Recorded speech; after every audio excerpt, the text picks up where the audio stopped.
Steroids fucking kill you. That was a huge call to arms and wake-up call by Seth Feroce. Find out what I think about it now.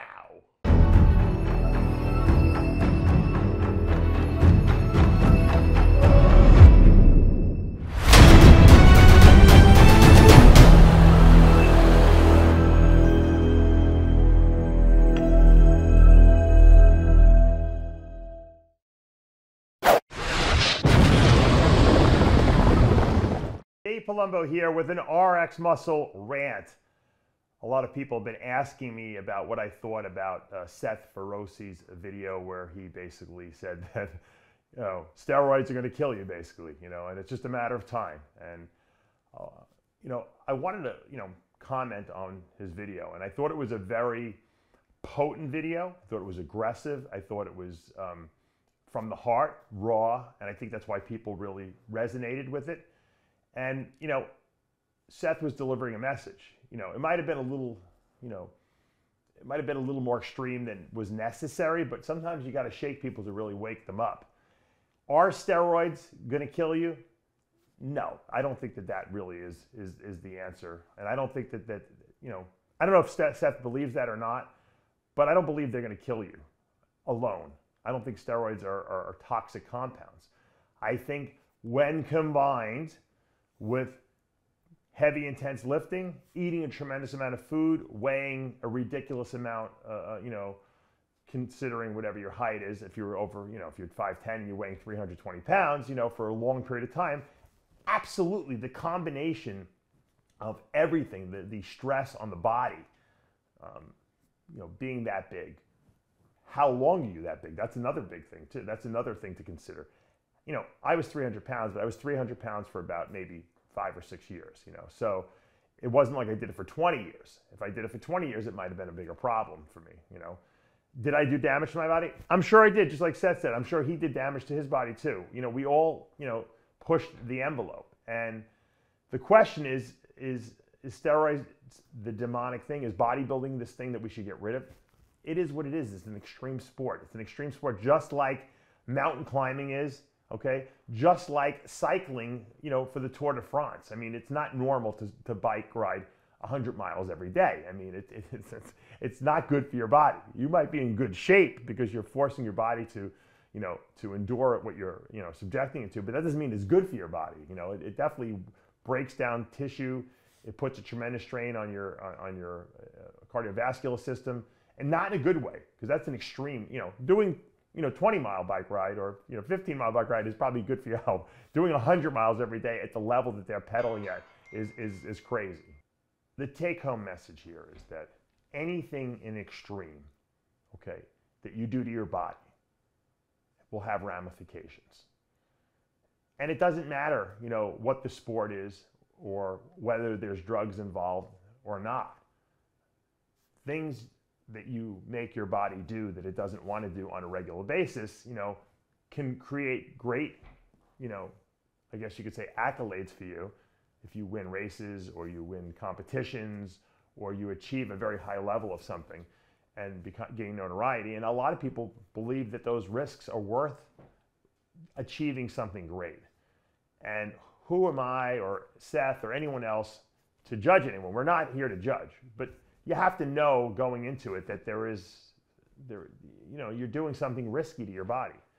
And I don't think any bodybuilder who's involved in it doesn't understand that. I think we all understand it, and that's what we go into with that understanding. Now, are the rash of deaths we've had recently related to extreme usage of anabolics and being super heavy? I'm sure some of it is, but there's also other issues going on in our society right now, specifically COVID and the vaccination that goes along with it. And so it's almost like and I've talked about this already. There's like a holistic approach. You can't just see everything as this. You can't just say steroids kill you. You can't just say being 300 pounds kills you. You can't just say the bodybuilding kills you. You can't just say the COVID or the vaccine kills you. It doesn't work like that. It's not an isolated thing. It's a whole effect together. And that's why we have to look at it all together. And the only way we can stay safe is to get more diagnostic tests done than we normally ever did in the past, because we understand that there is a chronic inflammation going on because of COVID in the vascular system, in the cardiovascular system, even in some of the kidneys and other organ systems in the body. So we have to keep an eye on blood pressure. We need to keep an eye on total body inflammation, which we can test with C-reactive protein on blood work. We have to get our cardiac CT scans. We have to get our echocardiograms to see how everything's functioning more diligently than we ever have in the past. Getting rid of bodybuilding is not an option. It's never going to go away. I see a lot of people recently have been, well, not a lot. There was several IFBB pros who've gone on record saying, you know what, I'm going to quit in 3 years or 4 years or 5 years. I have a plan. I'm getting out young, and everyone's like, oh, why would they quit in the prime of their life at 30 years old or 32 years old? The truth of the matter is that's a personal decision, obviously, but it's easy to say now that you're going to quit in 4 or 5 years. When 4 or 5 years comes like the blink of an eye, most people probably won't quit, okay? I remember Bernard Hopkins, the great boxer. He told his mother, he promised his mother when he hit 39 years old he'd never fight again, or 40 years old, something like that. He said, I will retire no matter what. I promised my mother. I saw the interview, and the guy fought after 40. Because when you get there, it's like, all right, I'm still in the best shape of my life. I'm healthy. I can make $10 million on this fight. I'm going to do it. So bodybuilders' identities are related to their achievements, and why not? Anything you do great. If I was a great artist and people said, well, Dave Palumbo the artist, I wouldn't be insulted. That's who I put all my time and effort and energy into that. I'm great at that. Of course, I don't want to stop doing that. So if I'm great at bodybuilding in the prime of my career and I hit 32 years old, my cutoff date, and I'm feeling healthy and all my diagnostic tests come back, I'm not going to quit. Especially if I'm making money and I'm doing well in everything that I'm doing. What are you going to do? Just go get a job at Walmart?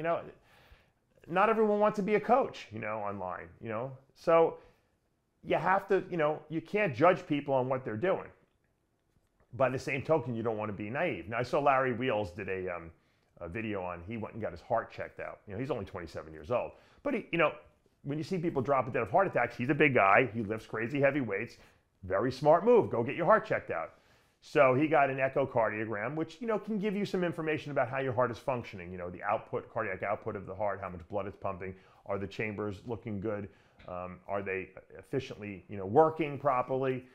But they don't really tell you anything about the coronary arteries, which is the blood supply to the heart. And a lot of times the vascular system is what gets affected. Now he's very young, so it's unlikely he has blockages. But Dallas McCarver died of a blockage in his coronary arteries. So while Larry Wheels feels like he's got a clean bill of health, he should really go for a cardiac CT scan next to check out the vessels and how they're clear, see if they have calcium buildup or any kind of plaque buildup in there. That's another test that's very important in today's day and age, especially given the fact that we know the vascular system is being attacked by COVID or the vaccine. So when you go for your health checks, get your echocardiogram, get your cardiac CT scan. An EKG is somewhat helpful, but it doesn't really tell you that much. But you might as well get that too. That's a no-brainer. Get your blood work done. Check your C-reactive protein. See what your inflammatory markers are in your body. There's a lot of different things you can check too. That's not the only thing, And get routine blood work. Check your blood pressure. Blood pressure is another. That's the kidney destroyer if your blood pressure is high. And just be cognizant of what you're doing. You don't have to feel guilty that you're bodybuilding because all these people are going out there and doing fad videos about how dangerous and everyone's dying and everyone's going to die and we're killing ourselves. Look, people die, okay? Is bodybuilding with steroids, with being humongous, a risk factor? Absolutely. But people are still going to do it. And it's an extreme sport. I love it, I'm not going to go and try to be 300 pounds anymore. I already did that. I did that in my 20s and early 30s, and then I stopped. That was my own decision. If I had to go do it again, if people ask me, hey, would you do the same thing again knowing what's going on in the world? I said, absolutely I would. That was my passion. That's what I love to do. I wanted to be big, freaky. I wanted to achieve something. Obviously, I didn't want to die doing it, but so I tried to do it in a smart way and as healthy as is conceivably possible, given the fact that I am pushing my body beyond what normal people push their body, eating enormous amount of food, carrying around a lot of weight. But I did it during a time where my body was young, was able to, and was resilient. The only regret I have is not getting more diagnostic tests while I was younger, more blood work. There really was no cardiac CT scans at the time, so I couldn't, that's something I wouldn't have been able to do anyway. But in today's day and age, you got so much more that can tell you what's going on inside your body.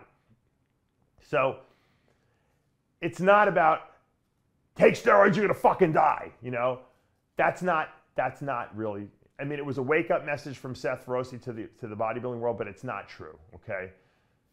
Likewise, saying that, I got this one diagnostic test done, I'm good now and I can go and I don't have to worry, that's also naive of you to think that. So you have to constantly get these done, and you got to get the whole battery of tests done on your heart.